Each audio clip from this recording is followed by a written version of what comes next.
Hello and welcome back to Polydom.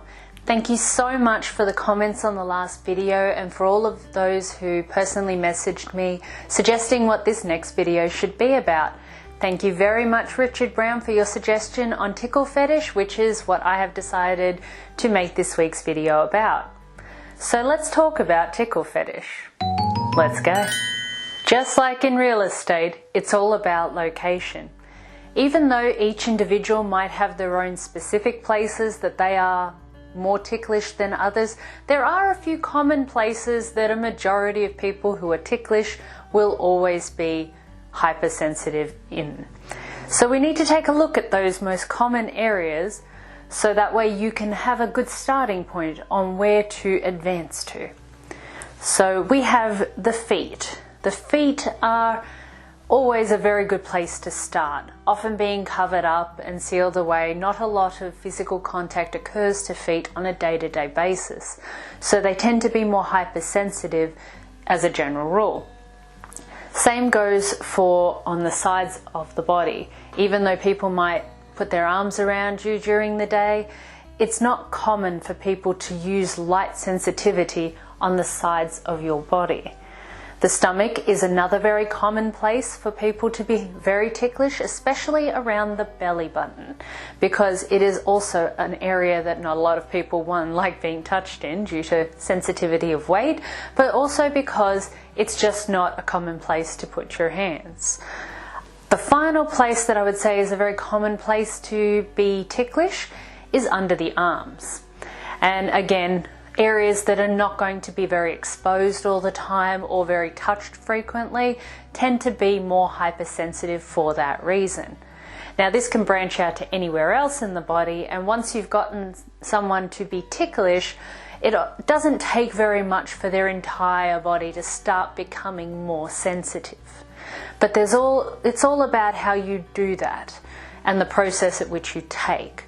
So we should take a look at the processes as well. So first we need to look at form. It is a much better idea to start slow and then have it build up to a more vigorous form. Having something or your hands lightly touch the skin in areas that might not be particularly ticklish first, and have them slowly go towards areas that are very ticklish is a really great way to start. Hovering your hands over the person or bringing them close to areas that are ticklish, only very lightly touching the skin, is a great way to build that tension, that anticipation, and a little bit of that excited fear of almost about to be tickled. You'll find that it will make the skin hypersensitive and they'll become more excited about what you're about to do to them.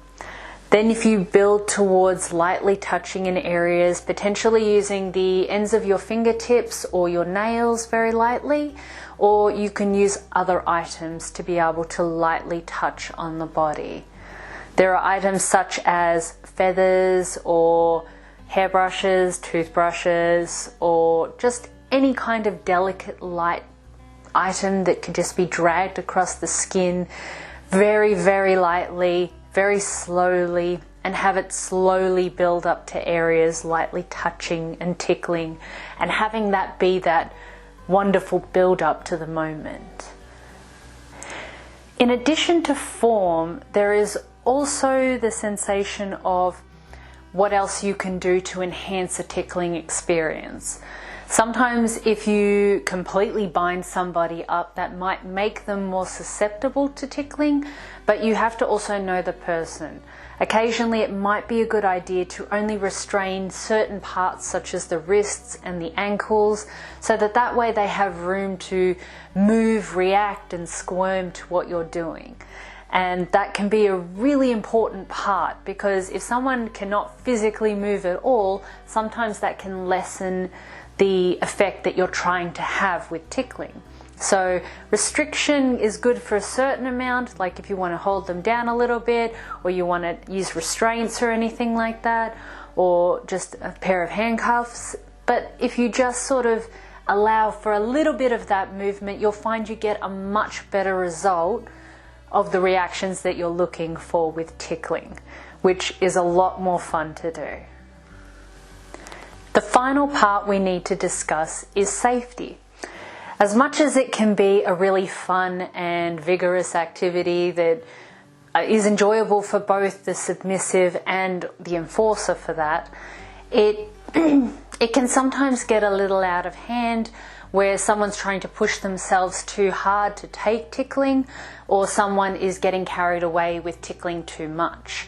There are some things that you must watch out for that should not be occurring as part of tickle fetish that you can't let it get to. One is if somebody is literally struggling for breath, if they're hyperventilating or if they're not able to properly breathe, which you can notice by extreme redness in the face, or they're gasping for air, or they're literally announcing it. You need to stop and give them some time to calm down, regulate their breathing, and get back to a really safe place, because you don't want to cause someone to pass out from what you're doing, because that can be dangerous. Another thing that you've got to watch out for is bruising or scratches or extreme redness of the skin. When you're tickling, you shouldn't be applying so much pressure that it's causing injury. It isn't really part of a tickle fetish. That moves more towards the corporal, and you need to be careful because the areas you'll be tickling are also high sensitivity areas where there are nerve endings, and you've got to be careful about how much pressure you're applying when you're tickling. So don't allow for bruising, scratching, or extreme redness to be occurring when you're tickling. Just be careful of that. Another thing you need to watch out for is spasming. Now, this could not just be with the gut when they start spasming in the gut, but also different muscles can have a chance of spasming. This can be dangerous because they may move themselves into a position that might hit something and injure themselves. They could accidentally spasm and injure you, or they could just be causing damage to their muscles or causing pain to themselves, which is not the effect that you're hoping for. So you need to be careful to make sure that you don't cause spasming from that. You need to give them some time to calm back down and get back into a good place so you can continue. And the final caution that you need to make sure it doesn't get to is urination. If somebody is stating that they might pee their pants or is clenching in that area, or you suspect they might be getting close to that, that can be very dangerous too, because it means they have lost control of their bladder, and that is not a desired effect for what you want. Even though it might fit for other fetishes that you might want to explore, it isn't the correct way to go about it, and that is not a safe thing that you should be doing to the body. So you need to make sure that you allow them time to relax again, maybe go to the bathroom, so that way they don't end up having that loss of control, because that can be dangerous as well. So you just need to watch out for a few things so that way you don't end up injuring your partner or accidentally getting injured yourself. Just be safe.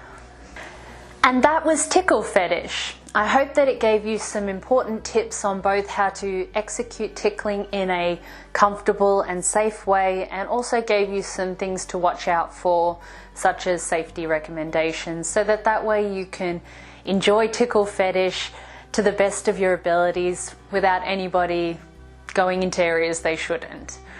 So I hope that you really enjoyed that video. I definitely enjoyed researching it, as it was one of my favorites.